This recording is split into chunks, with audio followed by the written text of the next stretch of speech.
رب قد آتيتني من الملك وعلمتني من تاويل الأحاديث فاطر السماوات والأرض أنت ولي في الدنيا والآخرة توفني مسلما وألحقني بالصالحين. الحمد لله رب العالمين والعاقبة للمتقين ولا عدوان إلا على الظالمين وأشهد أن لا إله إلا الله ولي الصالحين وأشهد أن محمدا عبده ورسوله أما بعد. السلام عليكم ورحمة الله وبركاته. walaalayaal barnaamijkeennan insha allahu tacaala waa barnaamijaan ugu talagalnay waanada ama talada dadka waalidiinta inta badan aan siinayno taasoo ah qeybta hadda aan wadnaay si guud ahaaneed waxaan ugu talagalnay al usra almuslima qoyska muslimka ah oo qeybo badan u qeybsan, laakiin qeybta maalmahan inoo socotaay waxa weeye qaladaadka laga galo caruurta korintooda iyo tarbiyeyntoodaba. waxaa jira qaladaad badan oo laga galo, marka waxaan is leeyahay inay noo noqoto la tashi iyo tusaale iyo waani iyo tawsiyaad iyo nasaa'ix qofka waalidka ee caruur dhalay si uga fogaado wixii khalada uu geli lahaa insha allahu tacaala. caawa arrimaha aan ka hadlayno waxaa ka mid ah waalidku mararka qaarkood inuu noqon karo tashjiic al aabaa wal ummahaat in aabbayaalka iyo hooyooyinka qaarkood ay iyaga naftoodu ay ku boorinayaan oo ay barayaan caruurtooda naqli al akhbaar, inay akhbaarta soo qaadaan, inay wararka qaadaan, inay qiibada xanta ay sameeyaan, inay namiimada iyo isku dirka ay ka shaqeeyaan. waalidku mararka qaarkood iyagoo is ogeyn bay caruurtooda waxay baraan inay warka iyo tatabuc cawraadka muslimiinta inay raacraacaan cawrada dadka muslimiinta iyo guryaha kale waxa ka dhacaya. tusaale haddii aan soo qaado, waxaad arki kartaa ilmahaagu maanta inuu xaafad aado ka soo qaad, hooyadiibuu raacay ama aabbihiibuu raacay, waalidkiibaa wuxuu warsanayaa ka waran aabbo maxaad ku soo aragtay guriga. wuxuu samaynayaa marka inuu sifeeyo gurigaa wuxuu kusoo arkay, sidaas iyo sidaasuu ahaa, hadduu rabo guriguu ka hadli, hadduu rabana qofkii jooguu ka hadli, hadduu rabo qofkii gabadhii guriga joogtay haweenaydii joogtay, haddii ay dhar la-aan ahayd, haddii ay waxaa suuragala marka inuu sifaadkaas iyo tilmaamahaas oo dhan soo gudbiyo. gabadhii sidoo kale weeyada hadduu hooyadu hadday warsato gabadhii ka waran hooyo guriga maanta aad tagtay seed u arkaysay, waxaasaa ka jiray. ilmihii marka wuxuu isku dayayaa baa la yidhi gurigaas wixii ka dambeeya maalin iyo laba markaad warsato oo aad weydiiso waxaad soo aragtay, maalinta saddexaad wuxuu isku dayayaa inuu war keeno si uu u noqdo qof maanta. marka wuxuu samaynayaa isagiiba inuu tadalluc uu sameeyo, uu dabagalo, uu guryaha raadiyo, uu wax ka jira soo sheego, ilaahu muu been xitaa sheego, ilaahu muu xan soo sameeyo, ilaahu muu wax aan jirin. marka waxay noqoni inay tatabuc cawraatulmuslimiin iyo qiibadii iyo warkii la qaadqaadayay baa suuragalaba waalidku inuu baro isagoon is ogeyn. marka arrintaasina waa arrin aad iyo aad u maaragtay khatar ah wey. rasuulka sala allahu calayhi waaalih wasalam anas binu maalik oo ah khaadimkiisii u adeegi jiray ayuu maalin arrin u diray. wuxuu yihi orod anasow hawshaa ii soo qabo. hooyadii baa weydiisay anas, warkaasaa waxay ku tiri anasow muxuu rasuulku kuu soo diray sala allahu calayhi wasalam. markaasaa wuxuu yihi waa sir oo sheegi maayo.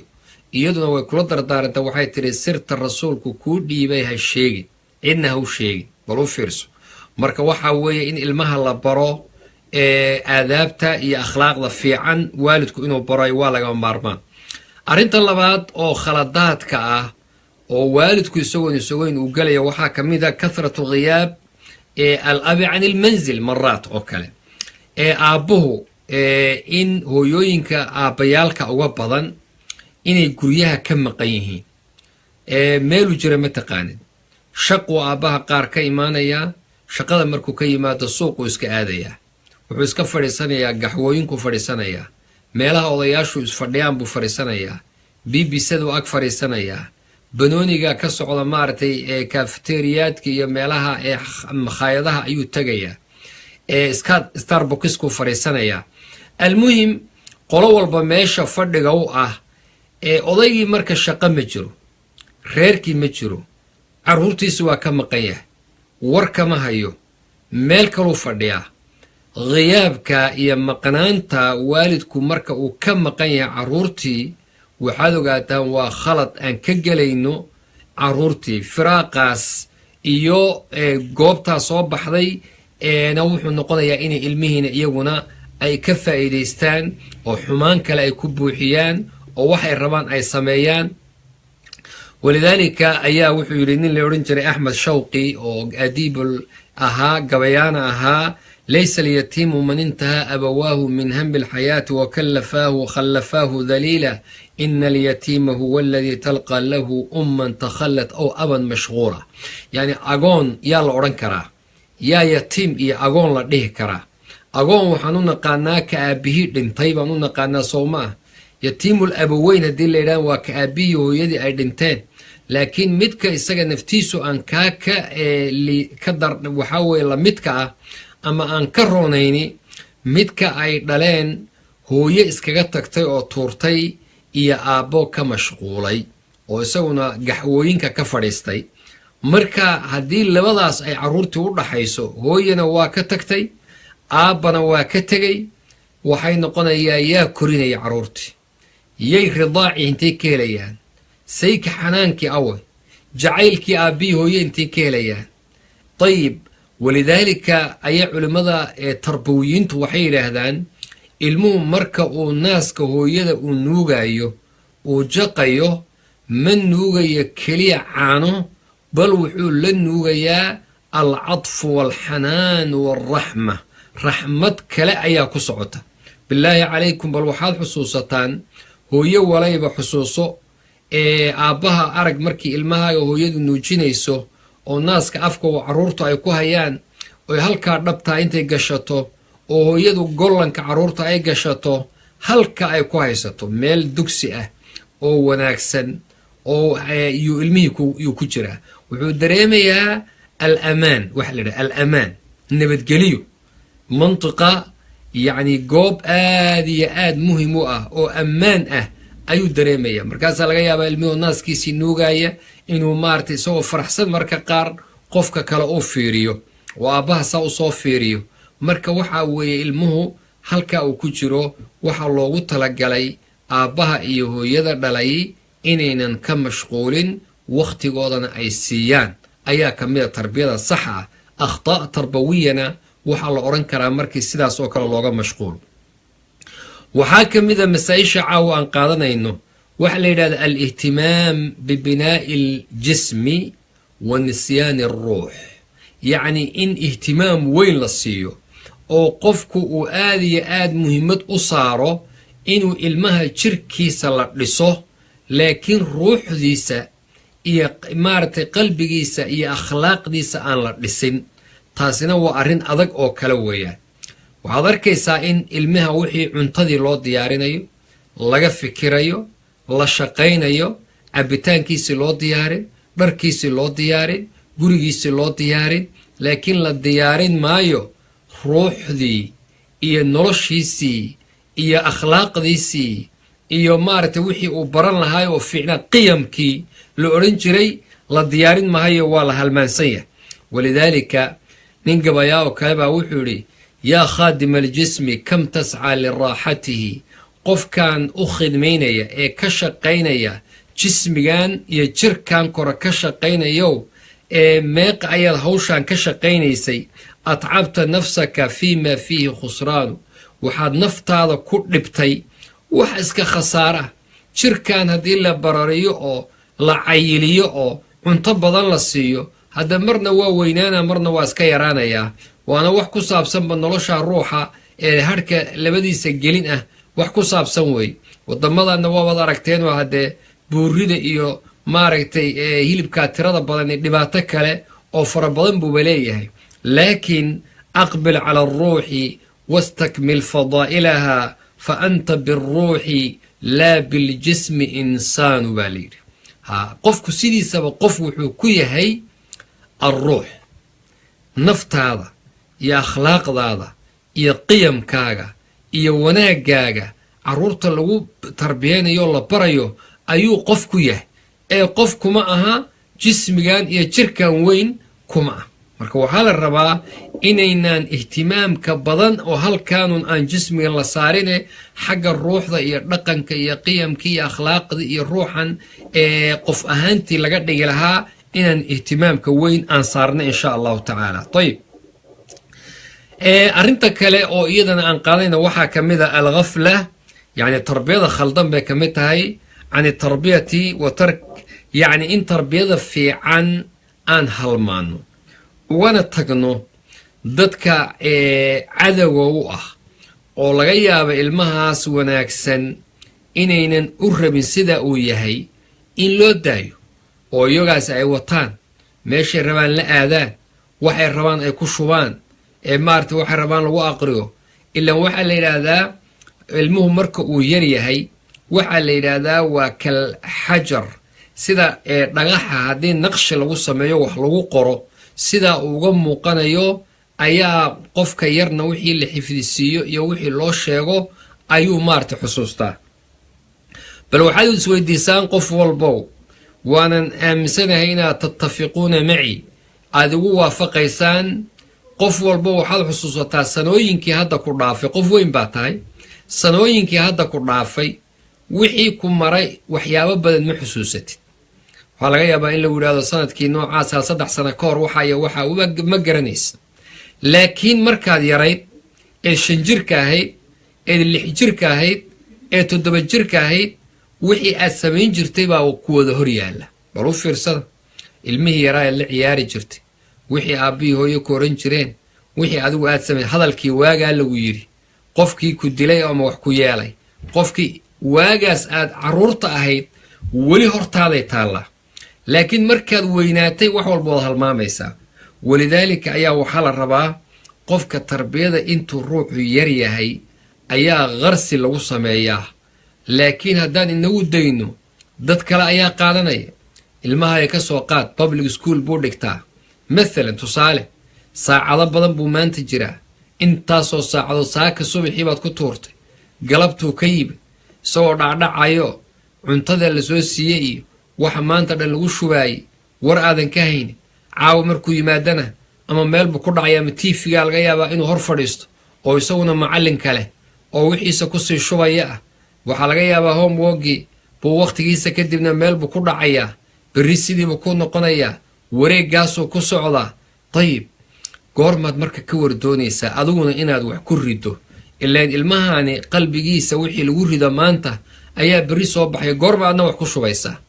goorma adiguna wax gelinaysaa marka waa inaynan u halmaamin oo maaragtay laga warqabo oo wakhti la geliyo oo wakhtigaa la siiyo waa lagama maarmaan weeyaan ayib walidaalika wayanshau naa'ishu lfityaani fiina calaa maa kaana cawadahu abuuhu yacni wixii looga caado dhigo ilmuhu markuu yar yahay unbuu ku weynaadaa markuu weynaadana ku soconaya rasuulkuna waa kiilaha kullukum raacin wa kullukum mas'uulun can raciyati qof walba waa raaci innaga qof walba waana la weydiinayaa mas-uul ayuu ka yahay waxa la raaciyey ayaa maarata laga rabaa ama ha dhumiyo oo ha dayaco ama ha ilaaliyo ayib waman yakun ilghuraabu lahu daliilan yamuru bihi calaa jiifi lkilaab waxaa la yidhi yani ilmahaas haddii aad waxa u dhaafto oo akhlaaqiyaadkaa xun ay ku socdaan oo dadan dan ka lahayn ay ku wadaan waxaa nin gabayaabaa wuxuu yidhi qofkii quraabka waa baalka la yidhahda tukuhu hadduu kuu noqdo qofka ku hor wada oo isagu daliil uu kuu noqdo adiguna aad daba socoto siduu kuu sii wado wuxuu kuu geynayaa bakti ama ay baktiyey ayuu ku dul geynayaa marka taasina waxa weeyaan inaynaan halmaamin kitaabka ilaahay iyo sunnada iyo akhlaaqda fiican ilmuhu iyagoo yaryar inaan isku dayno inaan wax ka barno walidaalika nin kaloo gabayaabaa wuxuu lahaa tarju najaata walam tasluk masaalikaha ina safiinata laa tajri cala alyabs yacni waxaad rajaynaysaa tarju najaata inaad badbaado ayaad rajaynaysaa qof walbow walam tasluk masaalika waddadii lagu badbaadi lahaana ma haysid wadda kale ayaad haysaa ina safiina doonta kuma socoto nafteedu doomuhu badday ku socdaane berriga kuma socdaan doon bannaan socoto weligaa maaragtay markab bannaanka ku socda miyaad arki kartaa markabku waa in biyaha lagu rido oo biyaha ku dhex socdo sidaasu ku socon karaa sidaas darteed baa wuxuu yidhi alqaahu fi lyami maktuufan wa qaala lahu iyaaka an tabtalla bilmaa'i bal u fiirso yani haddaynan carruurtii ka warqabin oo ay waxaas kale un ku dhex jiraan oo adigiina wakhti aadan gelinaynin qof walbow waxay la mid tahay alqaahu fi lyami maktuufan wa qaala lahu iyaaka an tabtalla bilmaa'i wuxuu yidhi ilmihii oo ka soo qaad maktuuf waxaa la yidhaahdaa labadii gacmood baa laysku xidhay labadii lugoodna waa laysku xidhay markaasaa badda lagu tuuray badda markii lagu ridayna waxaa la yidhi iyaaka an tabtalla bilmaa'i iska ilaali biyahaas iyayna ku taabanin haye suuragal baa marka qof walbo isweydii qof gacmaha ka xiran oo lugaha ka xiran oo bad lagu dhex tuuray oo la yidhi biyuhu yayna ku qoynin iska ilaali marka suuroobi mayso waxaan suuragal ahayn weeye marka micnaheedu waxaa weeye yaynaan halmaamin carruurteenna inta tabarteenna ah weekend ha noqdo galab hadday yimaadaan ha noqdo kii islaam iskuul geysan kara ha noqdo kii maaragtay ee yacni ha laga warqabo oo ha la ogaado oo yaan lagu halmaamin ayib arrinta kale oon rabna inaan baraarujinno waxaa ka mid a qaladaadka ee tarbiyatu alawlaadi cala alfawda waatadliili zaa'id in mararka qaarkood ilmaha lagu tarbiyeeyo noloshooda qaab iska fawdo ah inay u noolaadaan taasoo ah wax la yidhaahdo inuu qofku mar walba u maleeyo uun ee xusnu tarbiyada wanaagsan inay tahay in tawfiira tarf waxa la yidhaahdo yacni nolosha raaxada badan iyo badakha iyo waxaa tirada badan ilmuhu wuxuu rababa la siiyo in loo arko alrucuuna taasoo keenaysa hadduu ilmuhu sidaa ku barbaaro oo ay noqoto wax alla wuxuu raba in farta laga saaro jismigiisa iyo howlahan soo sheegnay lasii waxeeyo inuu ku barbaaro isagoo ah qof daciif ah oo noloshiisa aan waxba qabsan karin waxaana la yidhahdaa ka muqaatilin bilaa silaax oo kale inuu noqdo qof yidhahda waan dagaalamayaa laakiin hub ma wato yacni waxaa rabtaa inaad dad hub haysata aad ka hortagto adoon waxba haysanin ma suuragalba marka waa arrin adag weeye lidaa waxaa waajib ah in carruurta waxaa markay yar yihiin mundu siqar yaraantoodii in la baro alkhushuuna waalictimaad cala annafsi yacni adkaanta in la baro oo ictimaad cala nafsi naftooda inay ictimaadaan la baro oo mas-uuliyadda ay taxamulaan oo mundu siqar inay ku tarbiyoobaan oy ku bartaan iyagoo yaryar inay iyagu mas-uuliyaddooda qaataan oo dhaq ay qaataan oy mas-uul ka noqdaan oy in la baro waa laga maarmaan waxaa ka mid a ayuha alaxiba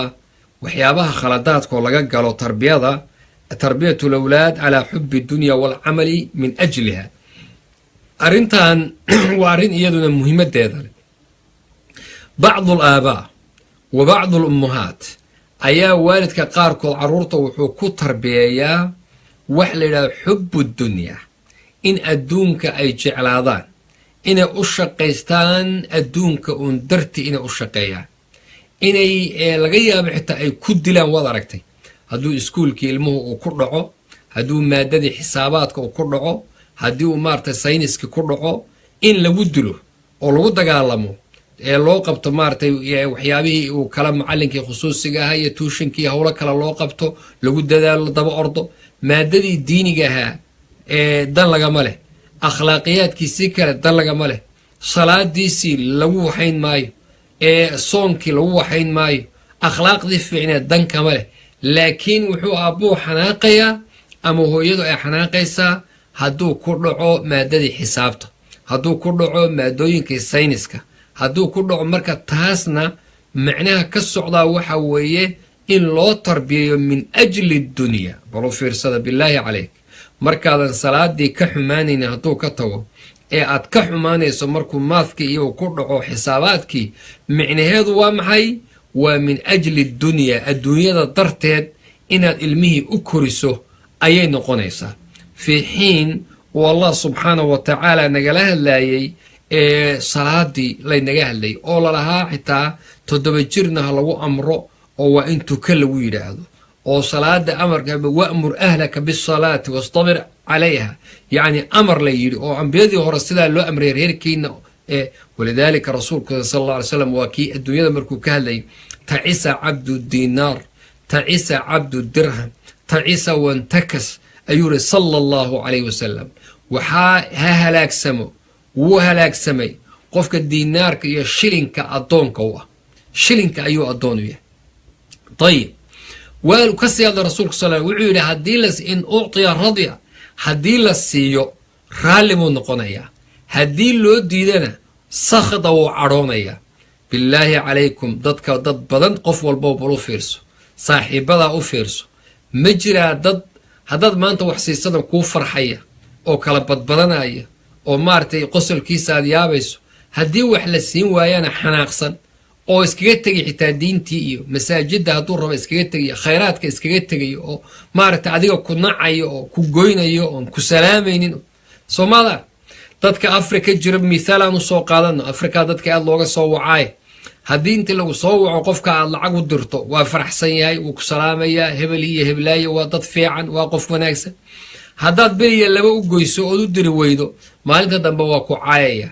waa ku xumaantaadu sheegaya halkaas kaga bilaabay qofkaas marka xadiidkan rasuulka ma ka leexin kartaa ta'isa abdu dinar ta'isa abdu dirham ta'isa wantakas bu rasuulku sallallahu alayhi wa alihi wa sallam hadii la siiyana raalimu noqon hadii loo diidana waa caroonaya marka waxa way adduunka inaynan caruurta ku tarbiyeynin un li ajli dunya ayuha alahibba waxa kaloon rabaa inaan naftayda tii nabaddareensiiyo mustaqbal marka la leeyahay caruurta mustaqbalkooda billaahi calaykum mustaqbalku waa kee su-aasha ma las weydiiyey mustaqbal markaan leedahay waa wax fiican fiyuujarka caruurta marka fiyuujarku waa kee ma isla fahamsannahay wey yaa kee sax ma waxaa fiyuujar ah in diintooda la badbaadiyo ilaahay noo xifdo haynoo badbaadiye in wax fiican oo akhlaaqiyaadka alla baro in dhaqankoodii suubanaa ee diinta ku jiray la baro inaad maaragtay saa u badbaadiso miyaa fiyuujar ah mise waxaa fiyuujar ah inaad maaragtay adduunyo ku xidho oo adduunyo haddaad ku xidho xaguu la aadayaa qofkan waa iska noolaanayaa intii loogu talagalayna waa noolaanayaa rasuulkooda sala allahu calayhi wa aalihi wasalam yacni adduunkan wuxuu yidhi qofna ka tegi mayso nafs xataa tastakmila risqaha bal u fiirsada ilaa naf waliba intii loogu talagalay ay adduunka ka cuntoy ka qaadato qofna dhiman maayo ogaada wamaa min daabatin fi lardi ilaa cala allahi risquha buu allah yidhi subxaana wa tacaala adduunyada dadka waxa joogo oo dhan wax walba daabad kasta risqigii alla ugu talagalay waa cunaysaa oo waa helaysaa allihii afkaaga jeexay ayaa wuxuu cunayana diyaariyey adigoo caloosha hooyada ku jira bilihii ugu horreysay 4 bilood ugu horreysay baa meel lagu dhigay oo lagu diyaariyey tayib haddaba waxaa la yidhahdaa waxyaabaha cajabta badan wax ilaahay inaga kafaalo qaaday oo ilaahay meel inoo dhigay baynu inagu ku dagaalamaynaa oo isku dilaynaa waayo wixii aad cuni lahayd ilaahay baa kafaalo qaaday anaga asbaabtii la imow baa la yidhi fadhiiso laguma laho intaad meel iska fadhiisato iyagoo socday xooluhu ii imaanayaan sidaa ma laakiin asbaabtii waad la imaanaysaa laakiin waxaad ogaataa waxaan laguu qorin qof uuna qaadi maysa wax laguu qorayna ku gafi maayo ayib marka mustaqbalka waxaa ah diinta ayaa mustaqbal ah akhlaaqda mustaqbal ah dhaqankii suubanaa ee wanaagsanaa diinta ku dheehnayd baa mustaqbal ah kaasaa inaan ilmaha aan barno oon ku tarbiyeyno walidaalika nin gabayaa ayaa wuxuu yidhi النفس تبكي على الدنيا وقد علمت أن السلامة فيها ترك ما فيها لا دار للمرء بعد الموت يسكنها إلا التي كان قبل الموت بانيها فإن بناها بخير طاب مسكنه وإن بناها بشر خاب بانيها قالوا في رسول النفس تبكي على الدنيا وقد علمت نفتوضتك نفتوض وحي أويس الدنيا iyadoo og oo naf waliba ay og tahay ana salaamata fiiha tarku maa fiiha yacni salaamada iyo badbaadada iyo nabadgelyadu waxay ku jirtaaba waxyaabaha xunxun inaynu ka tagnay adduunka dhexdiisa yaala. laa daara lilmar'i bacda almowti yaskunuhaa, yacni qofku male guri uu degi doono marka uu dhinto kadib ma jiro ila alatii kaana qabla almowti baaniha, ilaa midii uu dhistay markuu noolaa. qof walba waxaad ogaataa gurigii aad dhisatay markaad noolayd unbaad degi doontaay ogow, kaasaa kaa horeeya. haddaad adduunka wax horumarsatay, haddaad khayraad gudatay, haddaad wax fiican geysatay, gurigii aad dhisatay ayaad degi doontaa. fa in banaaha bikhayrin taaba maskanuhu, haddii aad wax fiican baxsatay alla guriga aad degi doontaay wanaagsana, qofka degi doonaa si fiicana. wa in banaaha bisharin khaba baaniha, haddii shar iyo xumaan adduunka aad ku samayn jirtayna waxaa weeyaan qofkii gurigaa dhisay qof shar badan weeye wanaagna kaama horeeyo. waxaa ka mid a walaalayaal waxyaabaha tarbiyada khaldan ihmaalu lawlaad, yacni cadamu lictidaa bira'yihim. mararka qaarkood waxyaabaha khaldan waxaa ka mid a carruurta aan ka gallo in aanan marnaba wax ilmaha ka yimid uusan qofkuu aragba wax fiican. mararka qaarkood ra'yigooda la qaadi maayo, tala soo jeedintooda la qaadi maayo, waxay sameeyaan wax fiican loo malayn maayo.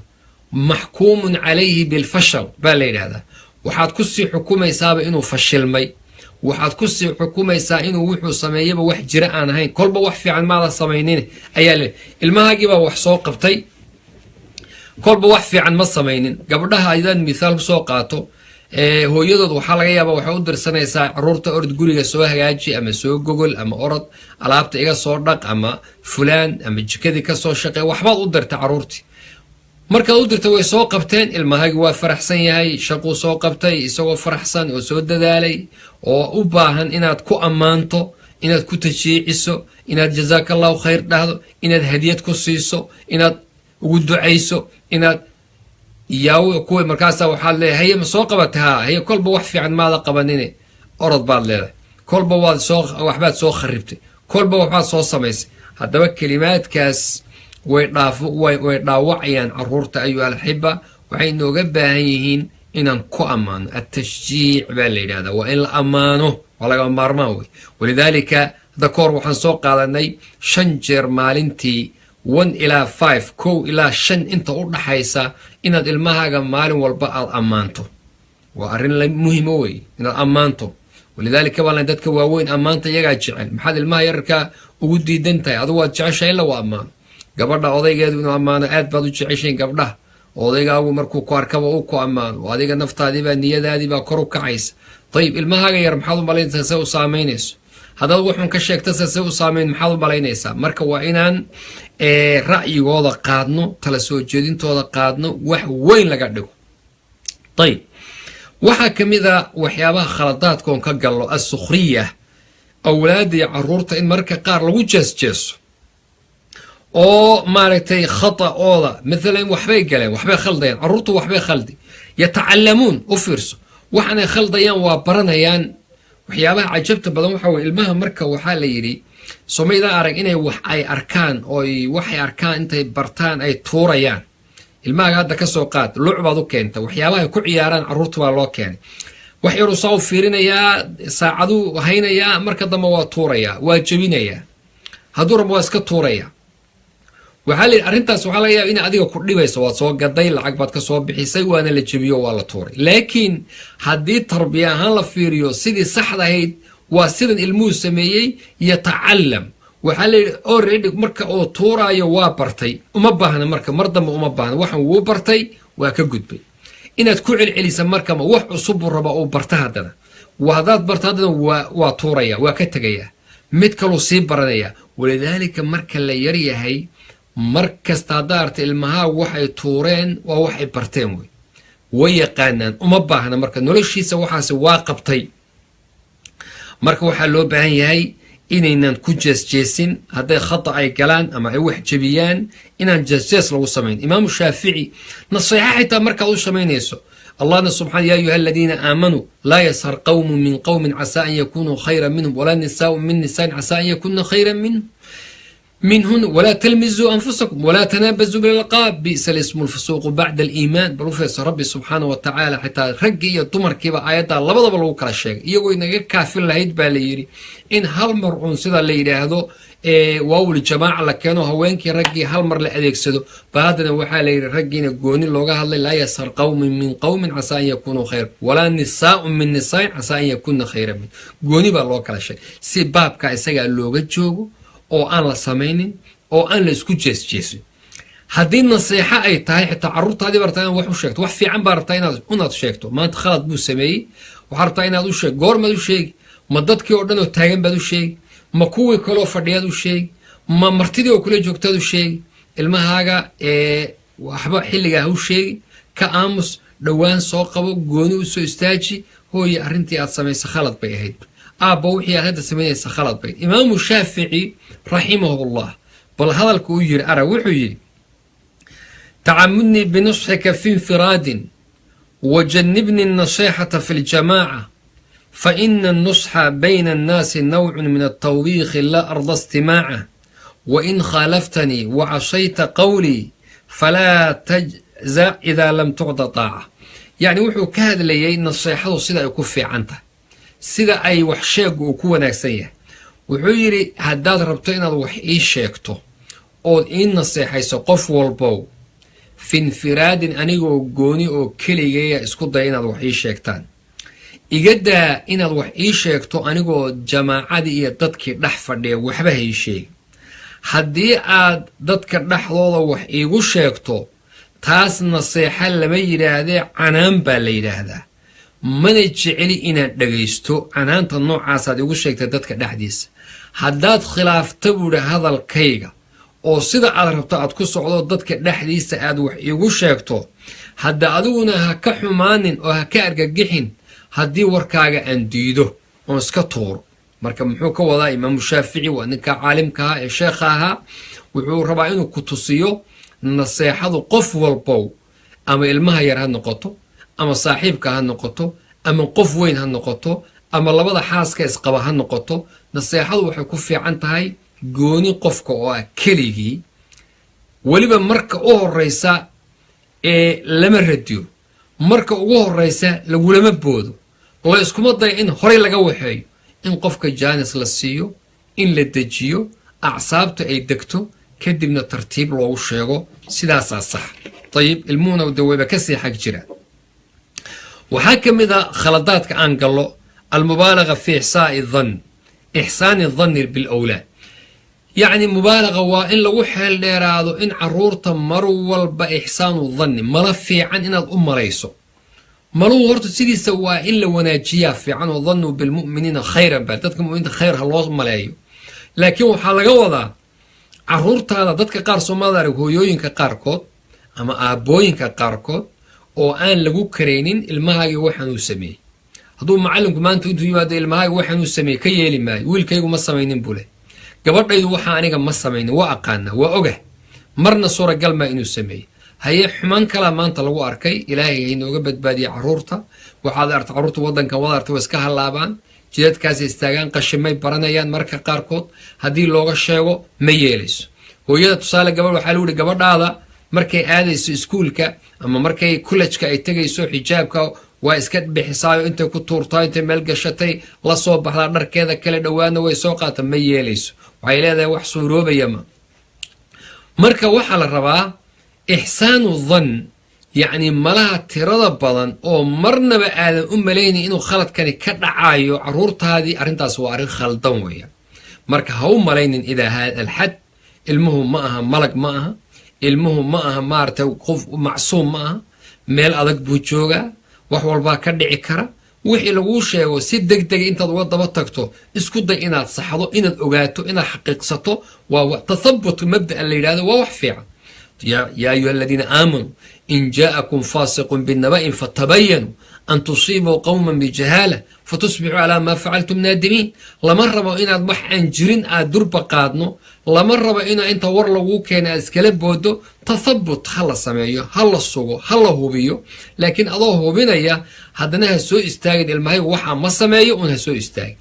waxaa masaladaa oppositekeeda ah iyadana almubaalagatu fi isaa'ati dhanni bilawlaad in mararka qaarkood lagu xeel dheeraado in xumaan un loo maleeyo iyaduna waa u basiidka u fiirso iyaduna mid fiican ma almubaalagatu fi lisaa yani xumaan un in loo maleeyo arrintaasna waa arrin khaldan oo maxaa laga wadaa caruurtii qaar baa laga yaabaaba mar walba inaad waalidka u malaynba hebel wiilka la yidhaahdo mar walba wax fiican ka imaan maayo ee gabadha heble la yidhaahdo kolla khayr laga sugi maayo ay leeyihiin arrinta waa arrin khaldan weeyaan ilmo wax fiican buu samayn karaa wax fiican baa ka imaan kara ma aha mar walba inaa xumaha loo maleeyo marka waxaa rabaa alwasatiya qofka muslimka ah waa midka dhexdhexaaska ah wey laa sharqiya walaa gharbiya yacni ma aha inaan daraf istaagno iyo inaan darafka kale istaagno lama rabee wasatiyatu lislaam oo ictitaalka khayru lumuuri awsatuhaa ayaa waxaa la rabaa in lagu dhaqmo khayru lumuuri awsatuhaa oo midda muslimiinta looga baahan yahaya wasatiya manhajkaa layidhaha ictidaalka ah in la qaato ilmahaaga wuxun waa ka dhici karaa wax fiicanna wuu samayn karaa marka halkaa waa inaad timaado insha allahu tacaala waxaa ka mid a khaladaadka aan gelayno alxusn bisababi injaabi alinaaf mararka qaarkood in waalidku uu ka murugoodo inay gabdho u dhashaan ayib arrintaas u fiirsada waa arrin jirta wey waagii horena way jiri jirtay oo baadiyaheennii iyo dadkeennii hore waaweynaa arrintaas way ku jirtay jaahiligii carbeed baana asalkeeda laga keenay oo ilaahay baa yidhi subxaana wa taala waidaa bushira axaduhum biluntha dalla wajhu muswaddan wa huwa kadiib haddii mid iyaga ka mida gabadh loogu bishaareeyo oo la yidhaahdaa gabadh baa kuu dhalatay wuxuu leeyahy dalla wajhu muswadda wejigiisa ayaa madoobaanaya qof murugaysan buu noqonayaa marka wejigu ururinaya haddii la yidhahdo walidaalika ayaan inaguna caadadaa xun carabta waan ka dhaxalay waana ka soo qaadanay jaahiliga walidaalika baa dadkeennii ay gabdhaha necbaayeen weliba waxaan odhan karaa dadkii hore iyo dadka dambe dadkii hore baa gabdhaha sii necbaa kuwan laakiin hadda dambe ayaa kaga fiican gabdhaha walow ay qaar weli jiraan iyagana gabdhaha neceb oo u arkayo gurigu inuu mugdi yahay oo u arkayo inuu gablan yahay oo inuu arkay inaan la dhexlaynin kalaala ay dhexlayaan oo u arkay inuu maaragtay qof noocaas inuu yahay yacni dadka noocaasaas fikirkaasna waa fikir khaldan weeyaan yahabu liman yashaau inaathan wayahabu liman yashaau dhukuur aw yuzawijum dhukraanan wa inaathan wayajcalu man yashaau caqiima bal manhajkan ilaahigaa u fiirso manhajkan rabbi subxaana wa tacaala ee afarta loo qaybiyey oo weliba gabdhaha la hormariyay bal arka yahabu liman yashaau inaathan ilaahay qofkuu raba gabdhuu siiyaa wayahabu liman yashaau dhukuur qofkuu rabana wiilal buu siiyaa wayuzawijum dhukraanan wa inaathan qofkuu rabana wuu isagu daraa oo wiilal iyo gabdhaa la siiyaa wayajcalu man yashaau caqiiman kuu rabana mandhalays buu ka dhigaa oo waxba dhali maayo mid walbana waa bixikmatihi wa cadlihi wa qadaa'i ilaahay subxaan cadaaladiisa iyo xikmadiisa ayuu kana wiilasha ku siiyey kana gabdhaha ku siiyey kana isagu daray kana caqiim ka dhigay mandhalays maaha inuu kaa wiilasha la siiyey jecel yahay maaha inuu kaa gabdhaha la siiyey necab yahay maaha inuu midka caqiimka oo mandhalayska ilaahay necab yahay arrintu sidaa maa xaasha way ka duwan tahay laakiin waa xikma rabbaaniya waa ikhtiyaar min allahi subxaanah wa tacaala waa qadarku wuxuu ku dureeray an tu'mina biاllahi wa malaa'ikatihi wa kutubihi wa rusulihi walyowmi alaakhir wa bilqadari khayri wa shari waa wax ay maarata ku socoto oo qadarka ilaahay ayaan ku dhex socno walidaalika ayuha alaxiba baa gabdhaha mar walbana waan jeclahay inaan baraarujiyo arrintaas iyada ah yaa gabdhuhu ay ka manaafacaad badan yihiin ragga marba adduunka iyo aakhara labadaba qabsada gabdhaha ka manaafacaad badan adduunkana iyagaa ka manaafacaad badan wiilasha aakharana iyagaa ka manaafacaad badan adduunka aan hormarino waagii hore sheekh cumar faaruuq raximahullah tafsiirka waad ka dhegaysateen baan waxaan mar ka dhegaystay isagoo ka warramaya markay gabadhu ay yartahay wuxuu yidhi markay 3 jir iyo 4 jir gaadho waa kuu adeegaysaa aabbaheed bay u keenaysaa weysada masallahay u soo dhigaysaa biyahay u soo diyaarinaysaa waxoogaa markay sii weynaato reerkay maqasha u raacaysaa arigii bay raacaysaa 10 jir iyo 10 yar 2 iyo 3 markay gaadho ritigii bay dhaaminaysaa reerkay beerta u soo falaysaa intay ka baxday adduun oo dhan bay qabanaysaa 20 jir markay gaadho ama 16 jir gabadh nin baa loo guurinayaa markaasa waxaa laga yaabaa nin wiilkii curadka aad ku curatay ku kaaga fiican inay kuu keento dhowaan bay aabaheedii hooyada lugaha u riixaysaa oo maarta cuntada fadhiga u keenaysaa hooyo aabba awe bay leedahay halkaasay ka baxaysa wiilkii wuxuu yidhi markuu 5 jir gaadho dhagax tuur buu ku bilaabayaa odaygii markaasuu dhagax tuurayaa dayib markuu sii gaadho 10na warkiisa badaa markuu dhowr iyo 10 gaadhana hadda wadartana timo weyn buu baxsaday halkaasuu ka sii baxay markuu 20 gaadhana intuu gabadh guursado yuuba waxogaagii xoolahaayee geelahaayee adhigahaayee lo'da reerka u joogay baa gabadh islaameed laga bixinayaa reerkiiba waa la mooraduugayaaba caydh buu reerku isu bedelayaa waxaa laga yaabaa buuri intuu mid guursado inay midaasna noqoto midaan odaygii iyo waalidkii iyo islaantii dhashayba la tusi karayninba yacni labadaha qof waana suuragal hadaad nolosha u fiirsataane inay qaabkaas ku kala socdeen hadda dadka dibadaha jooga reeraha nool oo Afrika jooga oo la beelo yaa beela ma wiilal baa beela mise gabdhaa beela 90% waxaan oran karaa gabdhaa beela gabdhaha ayay reeraha u soo baxeen oo banaanka u joogaan baa nool oo maartay wax laga warqabaa oo wax la siiyaa kuwa xitaa dibadda hadda jooga caruurta dibadaha aan ku hayno dadka macallimiintu way og yihiin culimadu way og yihiin iskuulaadka dadka jooga ka warqabaan yaa caruurta keena iskuulka yaa caruurta dugsiga weekendiga keena yaa maarta ka soo qaada yaa masaajida muxaadaraadka keena 90% waxaan oran karaa mar labaad waa hooyo waxa wadaay hooyooyinka ayaa keena caruurta subaxii iskuulaadka taga dugsiyada quraanka taga subaxii waxa wadaa isdaba maraya oo baabuurka la haadaya oo caruurta jiidayay waa hooyo qaar yar yarna soo xambaarato ku xidhxidhata baabuurkeeda qaarna sii geynaysa hooyo way waxa isdaba maraya iskuulka geyn hooyo way waxa taagan hooyo way tayib marka sidaas ayay maartay adduunkii marka la joogo aakhira marka la tagana u fiirsada wali waa socota hawsh rasuulku wuxuu yiri sallallahu alayhi wa alihi wasallam qofkii 2 gabdhood dhala ama 3 gabdhood oo gabdhaha hagaajiye tarbiyadooda iyo akhlaaqdooda hagaajiye ayaa wuxuu rasuulku sallallahu alayhi wa alihi wasallam waxay noqonayaan kunna sitra min an-nar naarta ayay xijaab uga noqonayaan bimacnaa waxa weeyaan wanaaga u sameeyay caruurta darteed ayaa ilaahay subxaanahu wa ta'ala isagana kaga xijaabaya maxaa jira gabdhuhu way nolosho korintoodu way ka adag tahay xitaa wiilasha mar si kale markii loo yiraahdo way ka adag tahay abayaalkii hooyooyinka gabdhiyo wiilal dhalay way garan karaan tusaale markaa dugsiga hadda rabtayna caruurta aad geyso kii wiilaha intuu iska seexdo soo kiciso ayaa maartay hore ka labisto ayuu dhaqaajinayaa laakiin gabadhi waa in la hagaajiyo tinteedii waa in loo hagaajiyo dharkeedii waa in loo hagaajiyo qof dumara way aw man yunashaw fil hilyati wa huwa fil khisam ghayr mubin rabbi markuu yiri qof la qurxiyo oo maartay la sii hagaajiyo oo la toostoosiyo ayay noqonaysaa marka walidaalika ayaa waxa dareemaysaa in rasuulka xadiidkiisa wax xigmada waxa ku soo bixi leeyahay qofkii 3 gabdhood hagaajiye ama 2 gabdhood dhala oo tarbiyeeyo oo hagaajiye oo ihsaan u sameeyo oo akhlaaqooda iyo diintooda hagaajiya isagana insha Allah ta'ala sababtoodu jannada ay ku galayaan tayib marka waxaan rabaa inaan iraahdo gabdhaha inay ku dhashaan wax laga murugoodo ma aha waa wax lagu farxo walaalayaal farxad aan dareeno insha Allah ta'ala caadada xun ee jaahiliga ah ee carabtu ay lahayn jirtayna ha laga takhaluso waxa kamid ah waxyaabaha aan rabnay dadka kala talino ama tarbiyada khaldan ee jalb wasaa'il ta'yin al-awla 'ala al-fasad yani waxa mararka qaar kood suuragal ah guriyaha in la keeno wax ilmaha fasahaadinaya oo akhlaaqdoodii ka dhuminaya aan ka soo qaadno ilmaha guriga ku jeeda waa teenager bay gaadheen muraahiqiin baa la yiraahdaa dhowr iyo 10 jir waaye wax feerfeerin bay gaadheen waxaad keenaysaa waxyaabo ka hadlaya